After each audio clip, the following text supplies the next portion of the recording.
All right, let's have a look here. We got some homework due Friday, 4 problems, so let's have a look.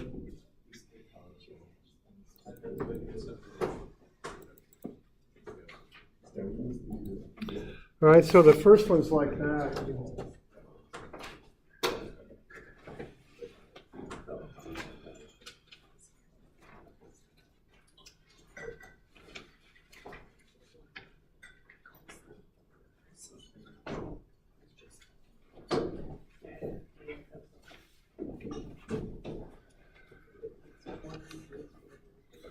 All right, now the important thing on this is to get the angle straight and the sign straight.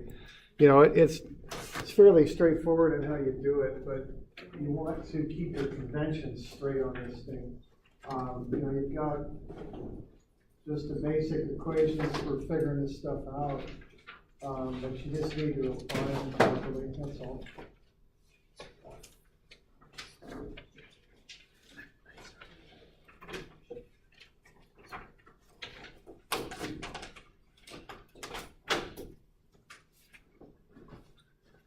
All right, so what you want to do on this is you've got the 2 equations that you're going to run at it. And like I say, you just want to be sure you're getting the right stuff into them. So what you've got here is, I think you want to get the area 5 by 5, right? So that's 25 inches squared. And then you want to get the load. Now the load, you know, it looks like 6,000 pounds, of course, and it is, but you want to be sure you get a negative out in front of that because it's compressive. Okay. Now, by definition, the angle is measured from the standard cross-sectional plane, which would be right there, okay? So even though you're given a 26-degree dimension on that, for the angle, it's not the angle you want to use. What you want to use is that angle there. Okay, so you want to get that in there, and it's going to be a negative.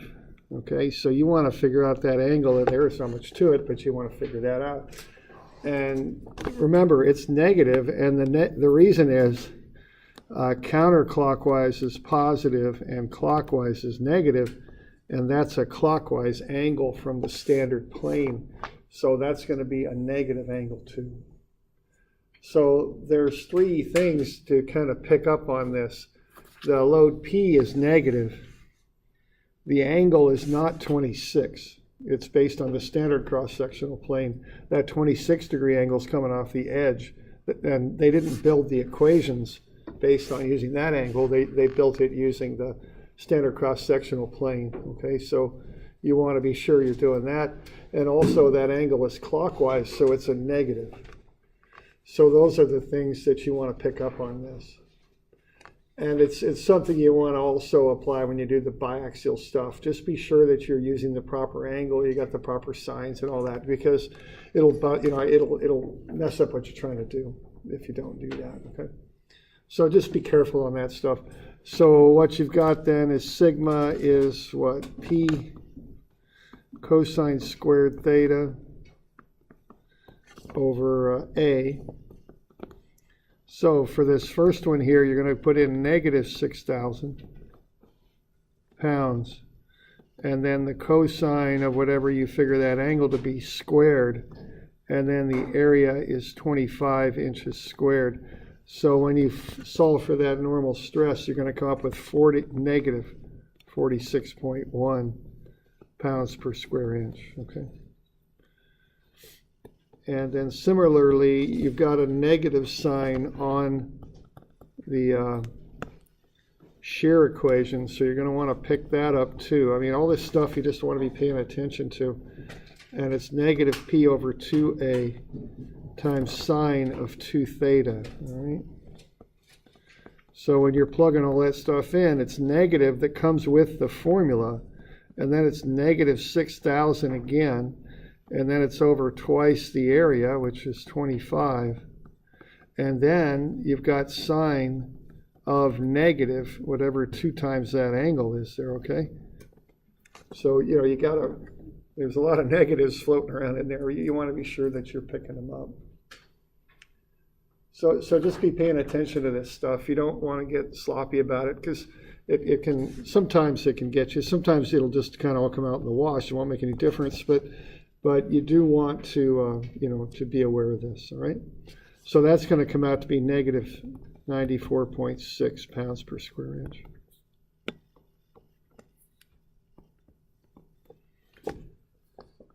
So we're good with that? Do we got any questions on that bit? Should you be inputting a negative angle, even though? Oh, that negative I've got, I'm putting, it is a negative angle, so it's not like a double negative in there, it's just the one that you put in. So that's the one you're going to put in. And it's just with the 26 degrees, you're measuring it from point A to B, and then it's a negative angle because it's going clockwise. Right. Right. Yeah, so it's right. It sounds like to find that angle, like in statics, you would take that 90-degree angle and subtract that. Yeah, very much to it. I don't mean to make too much of it, but yeah. Just be careful. Don't use the 26 because it's not measured from the right spot. It's quite easy to figure out the proper angle to use, and it's negative. That's all. That's all I wanted. The point I want to get across. Okay. So just pay attention to this stuff. It matters on this stuff. It matters in the biaxial stuff too. And there's nothing, really magic about this stuff. It's just that whoever built the equation in the first place decided to use the angle from the standard cross-sectional plane. So the whole equation's derived that way, so you got to input the stuff that way. That's all. I mean, it's just convention on how it was developed in the first place. That's all. That's all it really is. Do they have an equation that was built for going from the horizontal? No, there's just one. Well, it's not, it's not vertical and horizontal. It's the standard cross-sectional plane of the other one, right? Because you could have the bar on its side. So kind of think in those terms. And they just developed one equation, that's all. So, you got to put the equation in. You put it in the right way, that's all. So you got to remember the conventions. Yeah, we got a question there? Yeah, how can you know which load to apply for your sigma versus your tau? Like, if you're going to do like sine of 64 and sine of 26, anyways. No, you're going to do the sine of negative 64 all the time. Sorry, yeah, negative 64. Yeah, so the angle won't change. It always is that one angle. That's always the angle you input. Okay, yeah, I didn't think that. Yeah, there's, a lot of the signs just come out in the wash on this one because of the, the thing about trig where you got complementary angles and all that, how they kind of, there's things with trigonometry where they'll kind of. So the tau is just 2a. Yeah, it's just the formula P over 2a times sine of 2 theta. I mean, that's really about it.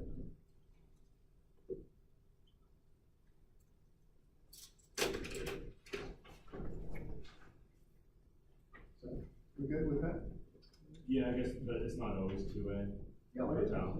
So I mean, if you want to find, that formula always calls out for 2a for the tau. like on these things, it's b over a. Oh, okay.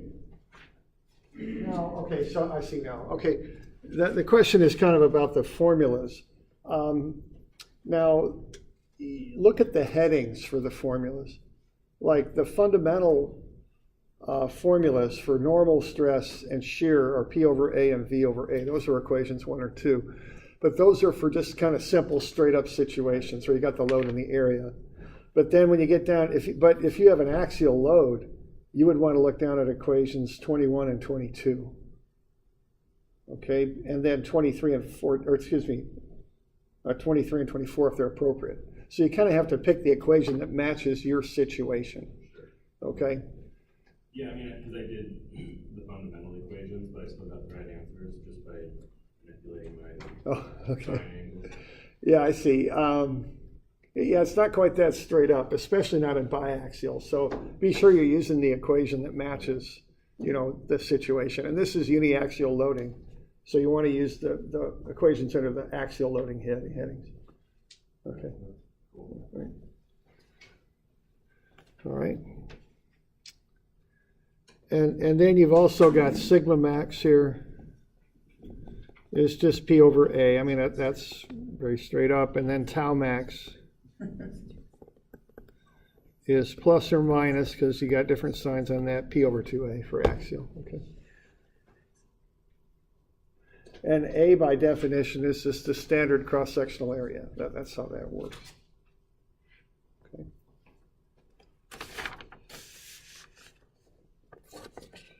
So, got any other questions on this one?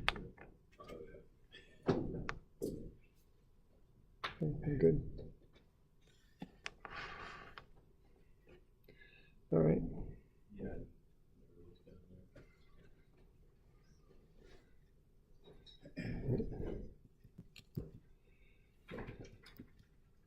Okay, the next one's a water tank. And what we want to do is design that column. We've got three constraints there. We got maximum allowable compressive stress, tensile stress, and shear stress. So that's what those things can handle, okay? What this material, I should say, can handle, or these loads or stresses right here. So what we want to do is design a tank that that will not exceed any of those values. So I said design a tank, I mean design a column. Okay. So step number one is to find the load, okay? So you got a water tank on top of that column that's 12 feet by 12 feet by 12 feet, right? So that's the volume of the tank. And then there's 62.4 pounds per cubic foot. That's the specific weight of water. So if you go through that, you'll get 1728. No, you won't. You'll get 107,827 pounds.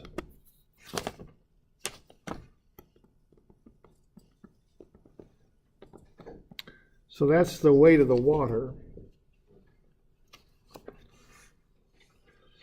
And then you've got that.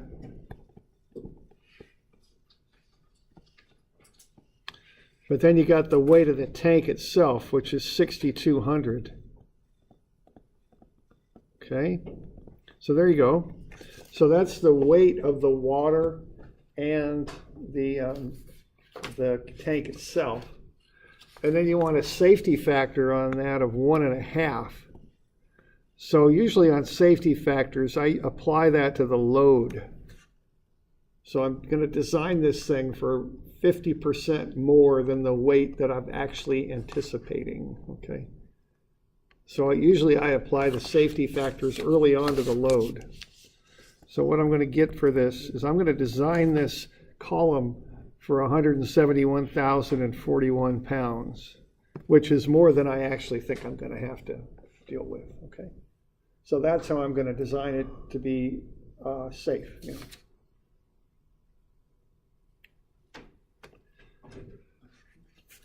All right. So what I'm going to do is I'm going to design this thing for that load, 171.41 pounds, like that. So that's my load on this thing. Now that's a compressive load, right? So that's just pushing down on the column. So if that's the compressive load, what I've got there are the specs for this material. Now, do I got to worry about, let's see, so I'm going to have compressive stress in this material, and I can go up to 3,600 pounds per square inch. Am I going to have shear in this material?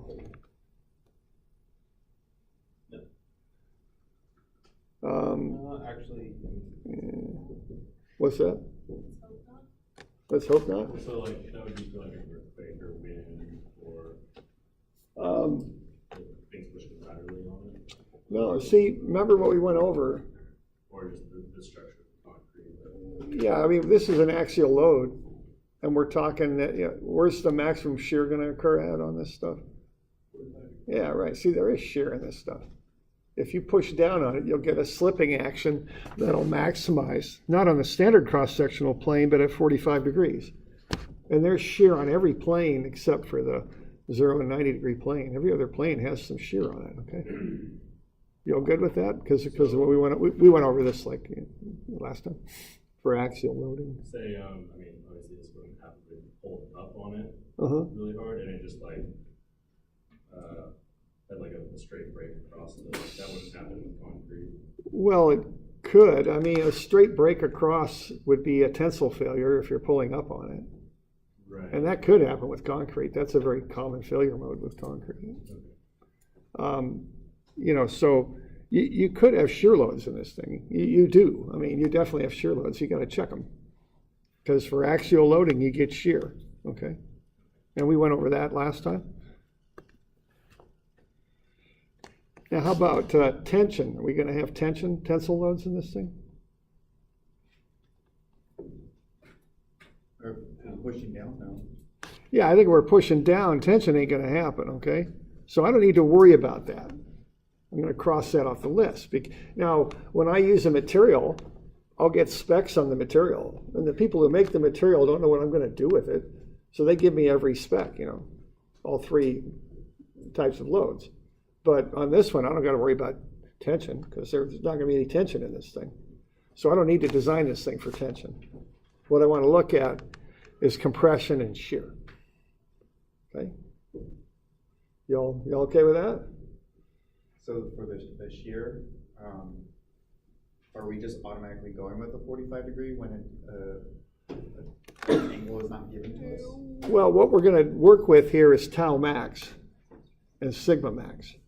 Because we want to know what's the biggest shear stress in this column, what would I anticipate, and what's the biggest sigma max, biggest normal stress. And yeah, the biggest shear stress is at 45, we already developed that.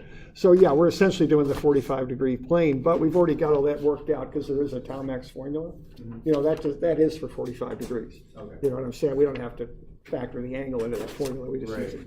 Okay, now I remember. Okay, so yeah, sure. Okay, so what we're going to do next here, so we good on all this stuff?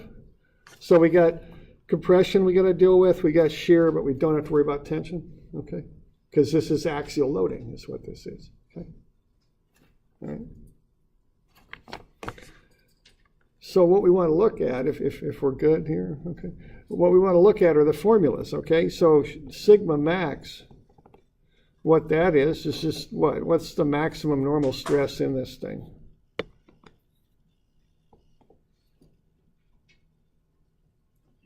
Yeah, P over A. Okay, now I'm going to have to run this formula a little differently, see, because I know what the load is, and I know what my maximum allowable normal stress is. What I don't know is the area. Okay, so what I want to do, I want to solve this thing for the area.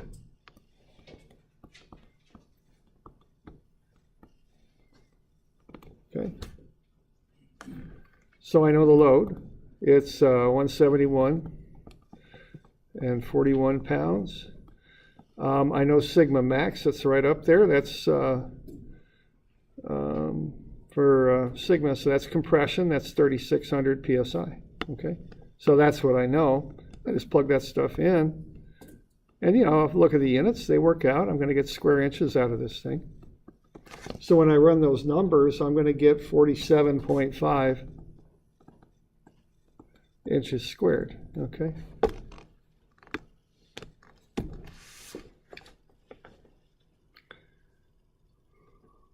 Now, what I want to do here is I'm going to want to design this column, okay? I know the area's got to be 47.5 square inches.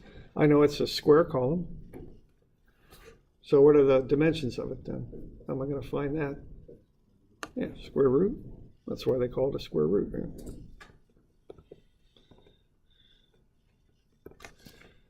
And I'm going to come up with 6.89 inches. All right.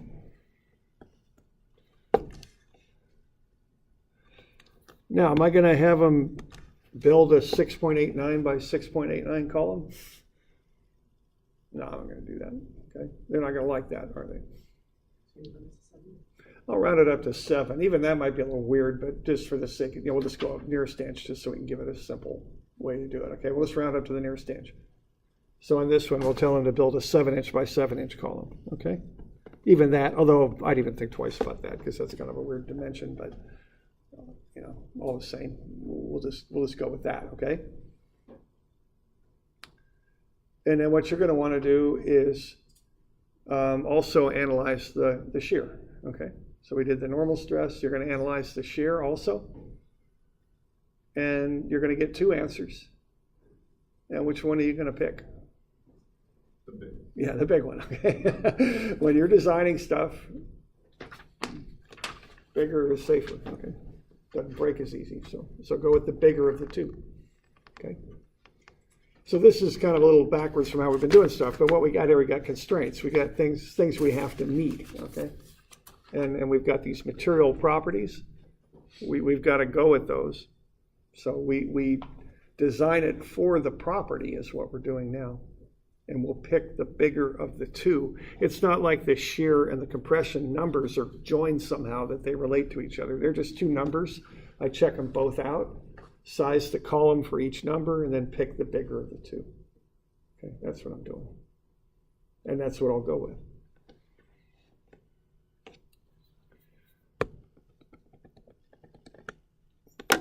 Got any questions on that one? Doing okay with that? Okay. All right.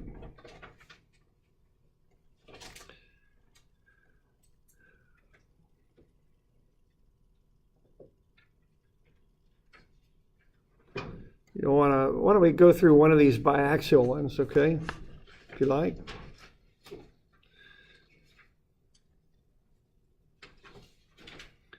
Okay, so 191, they're quite a bit alike. Why don't we just go through 191, if that's all right? Okay, so Yeah. you said we're picking the largest one? Yeah. So we do the same thing for the shear stress, right? So Right. we pick a larger area for the shear stress. Yes, right, yeah. You want to design the column to withstand both the normal stress and the shear. So it's got to be the larger of the two values. So you're going to do the normal stress, we just did that. You're going to do the shear stress, and you compare the two. Pick the bigger of the two.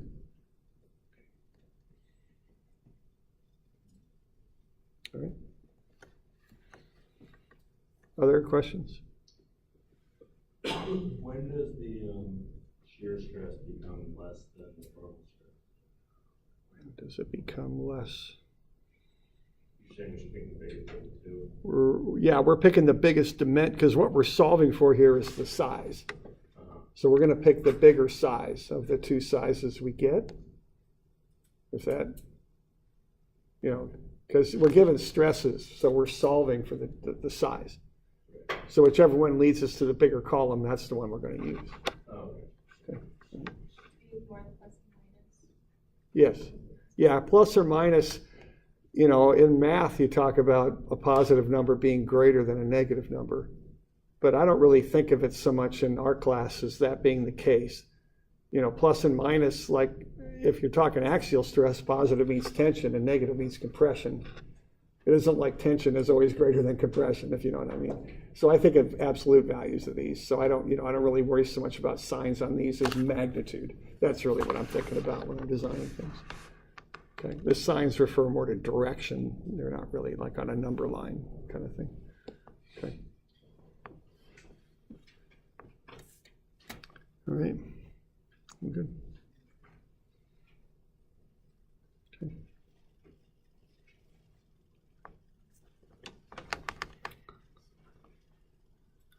All right, so these, I like to go real systematic on these things.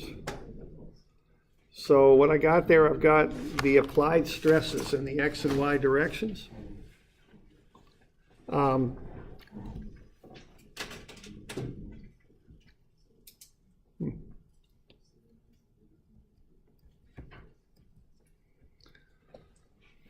So first thing I do is I write them down with the proper sign. So sigma x is negative 18,000, sigma y is negative 4,000, and tau xy is plus 2,000. So just be sure you can get those signs, okay? And the negatives for the normal stress they're negatives because they're compression, they're pushing. And then the shear stress that you use is on the x plane and the y direction. It's typically I just use this one, okay? That's the x plane and the y direction.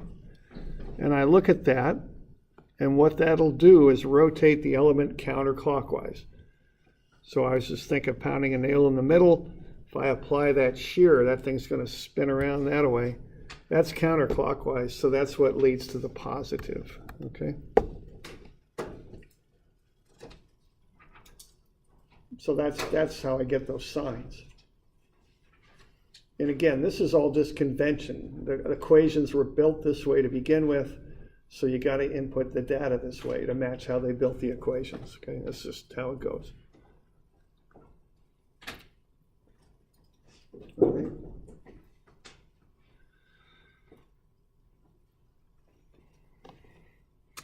And then the last bit of convention is I gave you both angles to that plane AB, but the one I want is this one because, again, that's how they built the equations. The convention is to start on the vertical plane and measure a positive angle counterclockwise. So that theta I want is 60. The 30 is not the angle I want. They didn't build the equations that way. They referenced the angle from the vertical plane is how they did it. So that's how you input the data. Okay.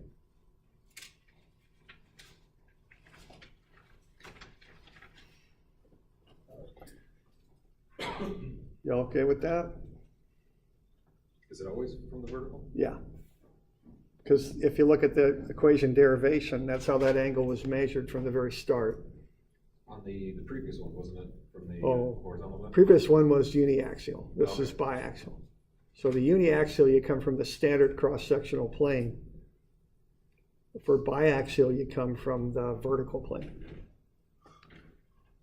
And so horizontal for uniaxial. Not necessarily horizontal, because you can tip those bars sideways, you know. It's the standard cross-section. Cross section. Yeah. Okay.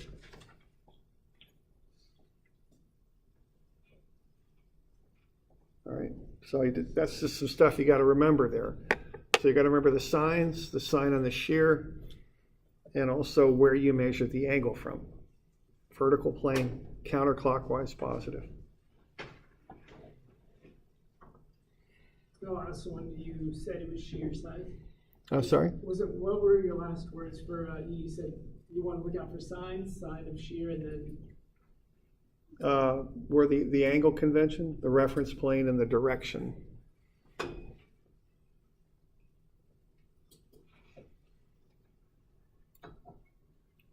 Yeah. Okay, so I got that, and then I just plug into that equation. Once I got that stuff written down, I just plug it in. I get theta, and I double it and get 2 theta, because the formula calls for 2 theta, because they did some trig identities on the derivation of that. So I, put 2 theta into that equation, and I just run the numbers. That's about it. And what I get then is called sigma x1, and that acts on the 60-degree plane. That's sigma AB is what it is, okay? That's what I'm finding there. That's the 60-degree plane, okay?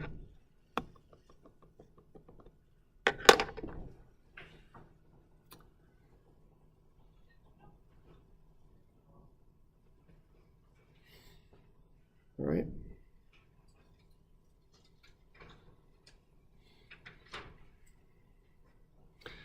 And like I say, if you've got that thing programmed, which I'd encourage you to do on your homework, just say, spreadsheet or something, just write something down so I know how you did it and write down the answer. That's it. Okay.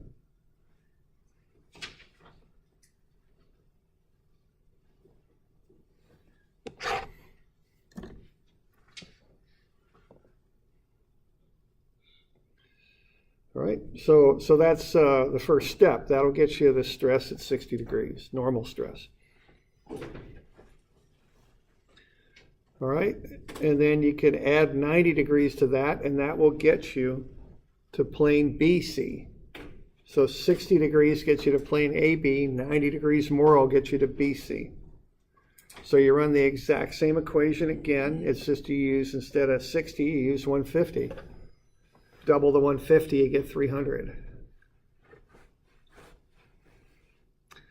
So if you've got your spreadsheet or your calculator set up, you just plug 300 degrees into it. The other stuff stays the same. And 300 degrees for the 2 theta angle, and you'll get negative 16,232. Now you can also use that shortcut formula. Sigma x plus sigma y is sigma x1 plus sigma y1. So you can solve for sigma y1. It's sigma x plus sigma y, which you were given initially, negative 18,000 and negative 4,000. And then minus a negative sigma x1, which was negative 5768. You get the same answer. It's just a shortcut formula. So if you don't have it programmed, or you're not, you can't use a spreadsheet or something like that, there's the quick way to get the second stress. Okay. Save you a bit of work there.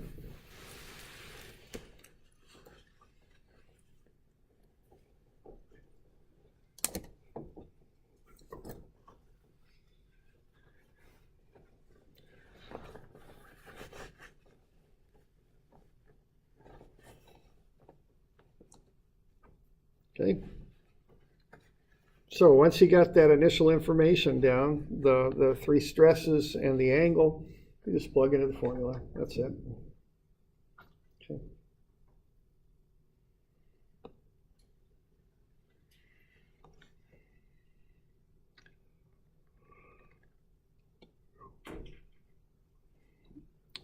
And then there's also a formula for the shear. So there's, you're going to do the shear next.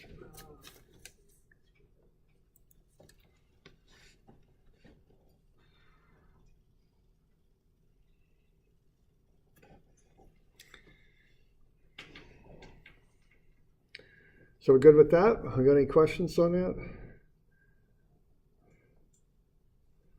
Okay, we're good.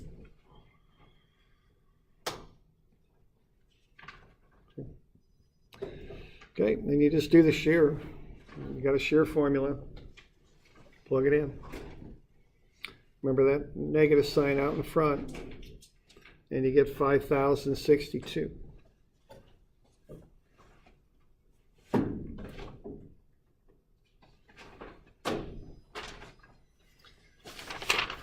So these are equations 25 and 26 on your formula sheet.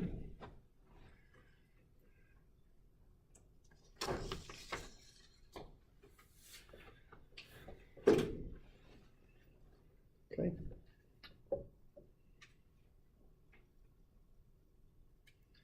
So that's how that goes. You just find those numbers. So I just collect the data I need, sigma x, sigma y, tau xy, and the angle, and I just plug them in. That's about it. Okay. As I say, just watch your signs and the conventions.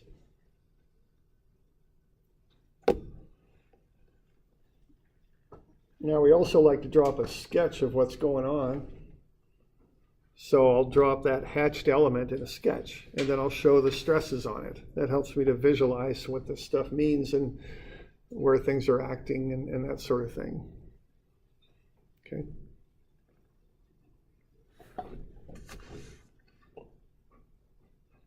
So we okay with that? So what I'm going to do there to draw this sketch is I'm going to start with a vertical line. Then I'm going to draw in the angled line. So what I'm doing here, I'm coming 60 degrees over from the vertical, and here's my new element. Now on the plane that is at 60 degrees, what I've got is negative 5768.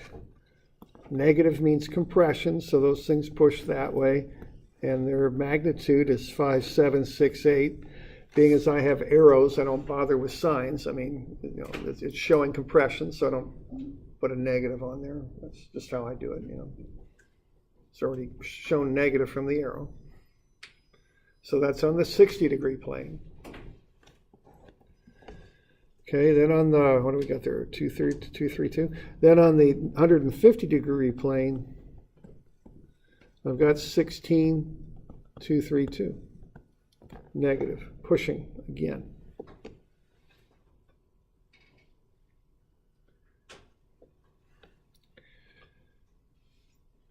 And then on the 60-degree plane again, and on all planes, I'm going to have shears. Now remember, these shears are going to be equal in magnitude, but it'll have different signs. They'll rotate differently. So again, to visualize it, just pound a nail in the middle.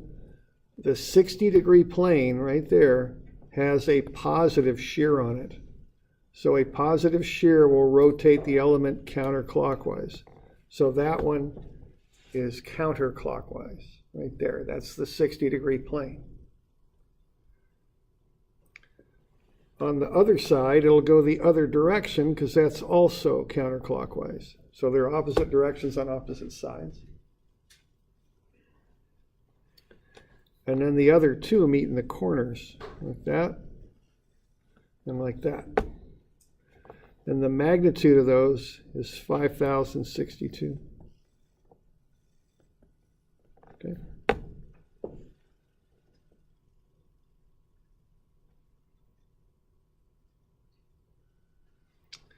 So there you go. That's what the sketch will look like.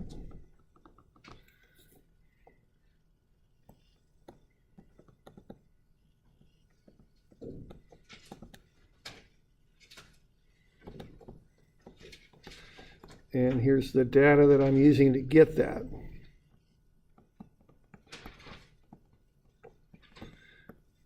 Now I can call that one stress two different things. I can call it sigma x1 150, or if I want to, I could call it sigma y 160. Those mean the same thing. And that's two ways of calling out the same plane.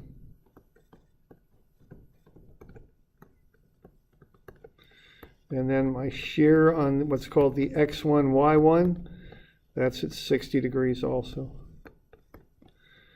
That's a positive 5062.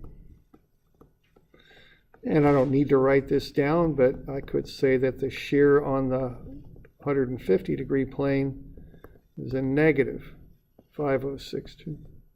Okay.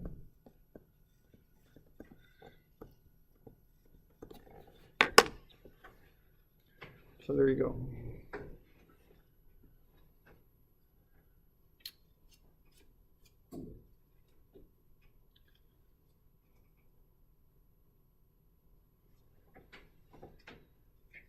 Everybody all right with that?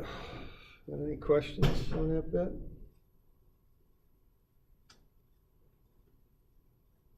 Seems like the shears are, you just got to be mindful of what planes you're on. Yeah, So right. it's like the same formula, right? Yeah, and once you get one shear on there, you can drop all the others, All right.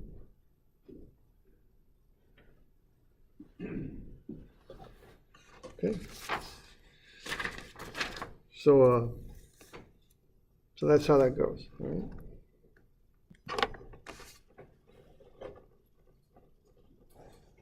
Other questions? We good on that?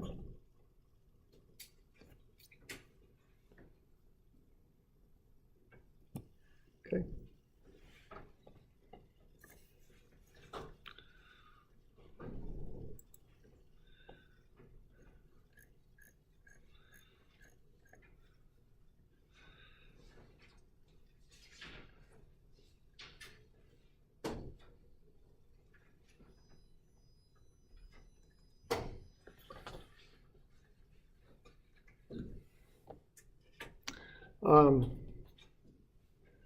All right. Here's another one then. Why don't you find the axial and shear stress on plane AB? Okay.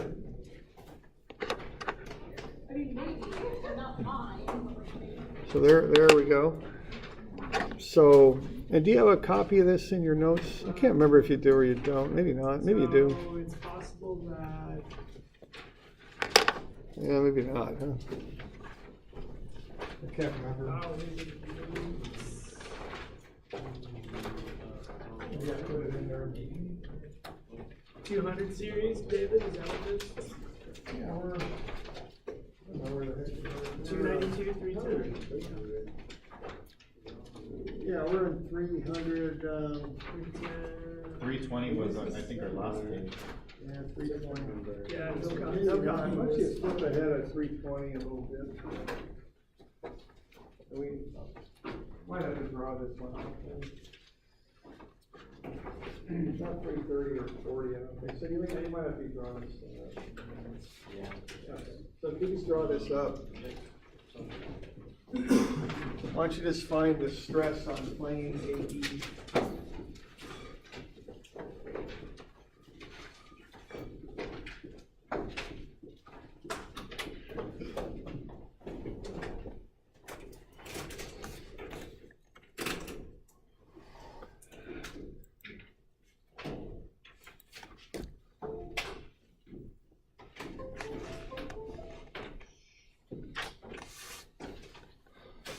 So let's find the axial and shear stress on plane AB. Got that thing mentioned there. And I'll put the formulas there for you. They're right off your formula sheet.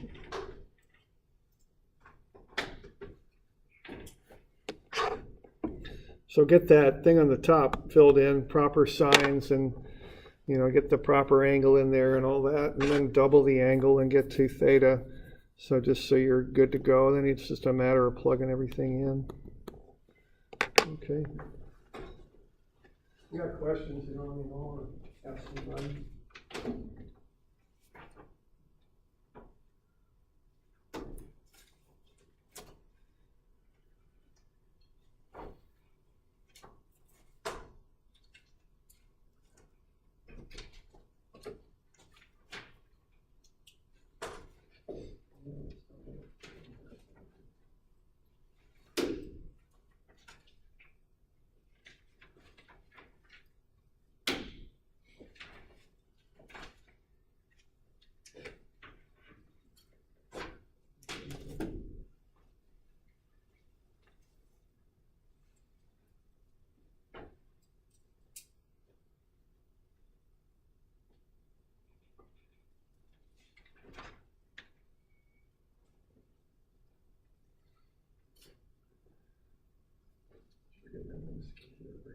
I did, yeah.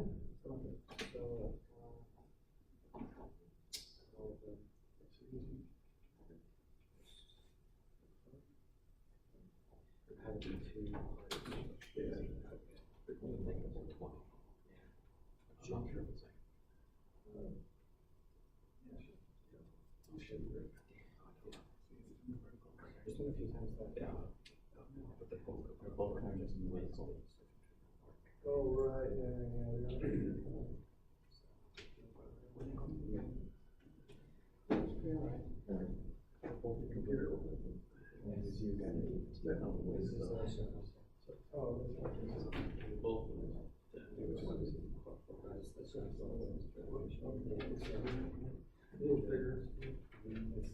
I use 60. Because the difference are, I know everything's based off the unit circle. So if you were to start with a circle, then it always starts with the right features. Counterclockwise. One of those 60s.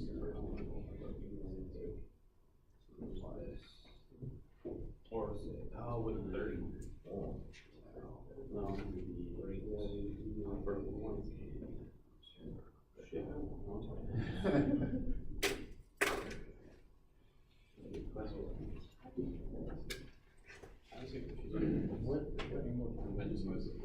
No, I like the eraser. I'm still like writing down.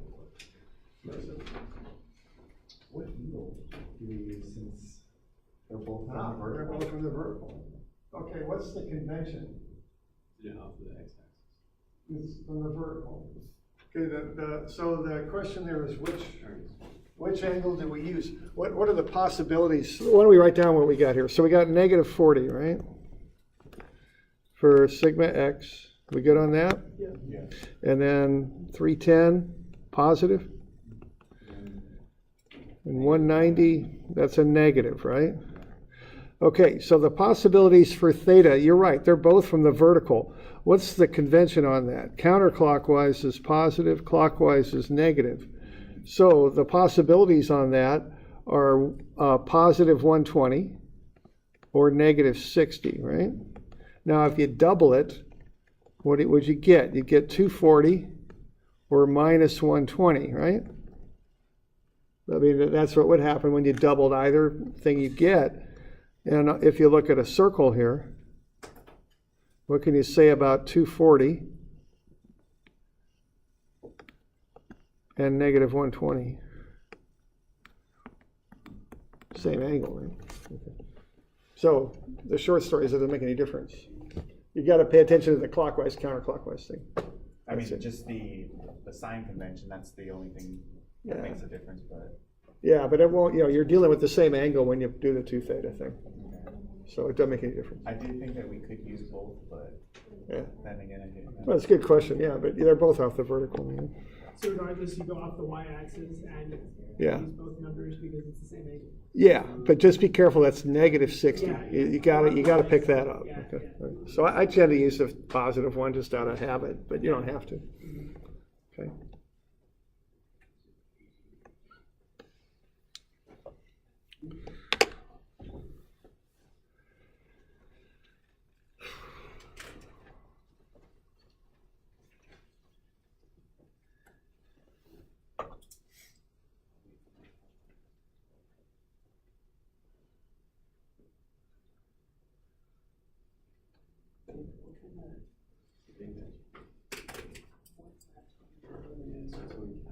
It's got a surface.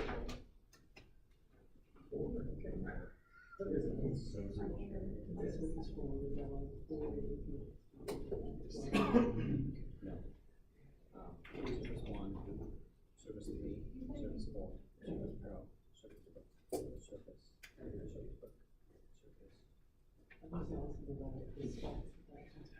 they all come with full range. So the Surface Pro with gigabytes and Wi-Fi versus Surface Pro with Wi-Fi 7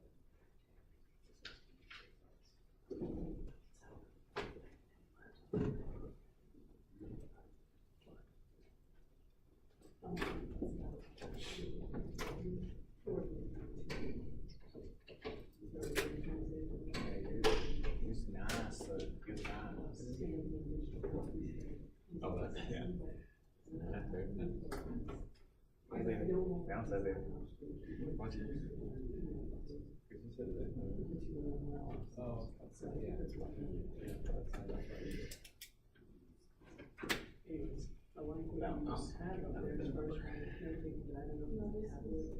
It's both. I mean, you get both. No, that's where keyboard is. Wait, Yeah. 387 I can watts. use mine as a PC. I use a mouse and a You keyboard. sure? Mine. That's megapascals. Oh, wow. It's, it's got the horsepower. It's in megapascal. The thing is, to me, is whether you need to screen it. Yeah. That's So the stress of And internet. what you need to screen. No, I mean. Yeah, you it's, guys are given. Oh, yeah. Well, the load, yeah. Oh, The right. pressure is, but, But if you're not gonna use that stylus thing. the actual. I don't know, it's 2 cents. Do we have to put, what I'm saying is, in there, do we have to put into the 6 power? Oh. 6 power.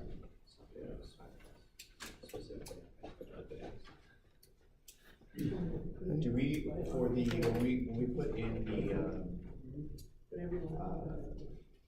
the axial stress Uh-huh.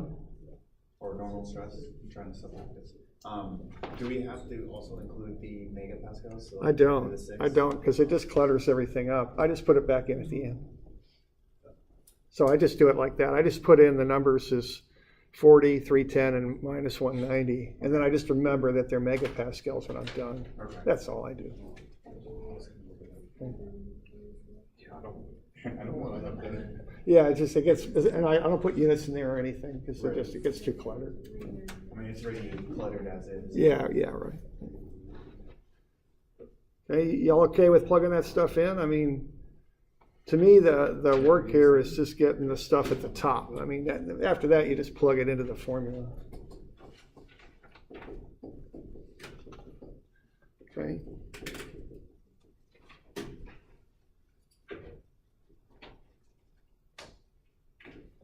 Oh,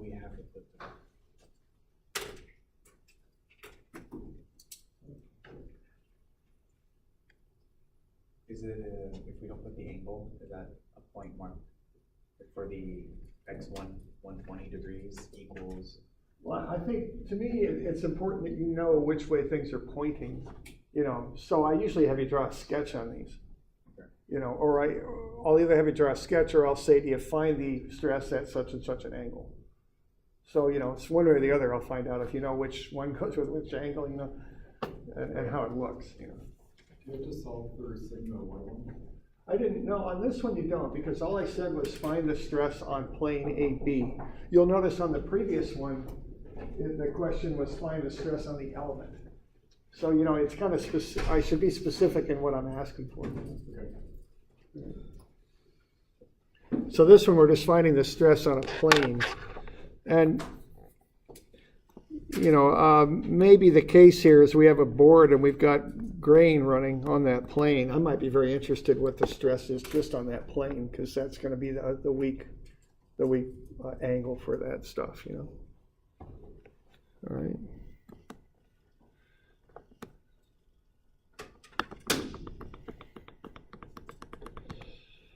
And again, I've said this before, but you can see why I like to have this stuff on a spreadsheet. I just get tired of doing this. It's there's just chances to screw up. So, if you can just program it, you just plug in the top numbers and out comes the answer. It's just life is easier. And these are capable of doing that with TI Yes. 36. I don't know if the 36 is. I don't. You can't program those. I don't think. But you can implement it. I can do matrix on. I can say Matrix, yeah. Okay. And that's about as, but they don't have like chips you can plug in. Right? No. Which is why that's the calculator they'll have you use on the FE exam. It's done because I thought Inspire is supposedly, it's acceptable for all exam types. The what is? The TI Inspire. Oh, that? Yeah, it's apparently like. I don't know, man. Yeah. I think It's they went to what they the advertise. moon unless thing. Get your mind back. Okay, now, False advertisement. so we good on this? Okay, we good? I mean, it's just, to me, that, again, the hard part is just the top. That's really about it. Now, if you see this thing here, what tensile stress are you going to design this thing for? If you were, it's your job to take a material to make that plate out of. What tensile strength would you be looking for in that material?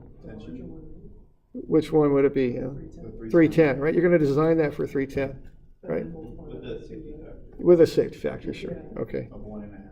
So you're going to design that for 310, and I think that's a normal thing to do. But look at the answer we got for the normal stress. No, you're not. You're not going to design that for 310, okay? So that's why we do this biaxial stuff, see? Because the standard stresses you calculate are in the XY direction. That's what you get out. But that isn't necessarily the biggest stresses in the element. You can get combined effects from both stresses on both sides that'll get you a higher stress at some odd angle through there. Okay? And I've read articles where, they come up with things that are failing at weird angles and stuff, and they first are wondering what's going on, and then they go, oh, okay, it's biaxial effects, Okay, so just be aware of that. That's the next thing we'll look at here. But I just want to point that out to you. That 310 is not what you're going to design this thing for. It's at least 387, and there might be a plane that has a higher stress on it. 45 maybe? Yeah, it's going to depend on the ratio of these stresses and the shear and all that. We'll get to it in a minute. Okay. There's equations for this too, of course. There's an equation for everything. We just said 45 would be the. On a uniaxial, yeah, but biaxial's trickier. Okay. All right. So why don't we take 5 minutes here or so, and then we'll come back. Okay. Yeah, I know it doesn't stop.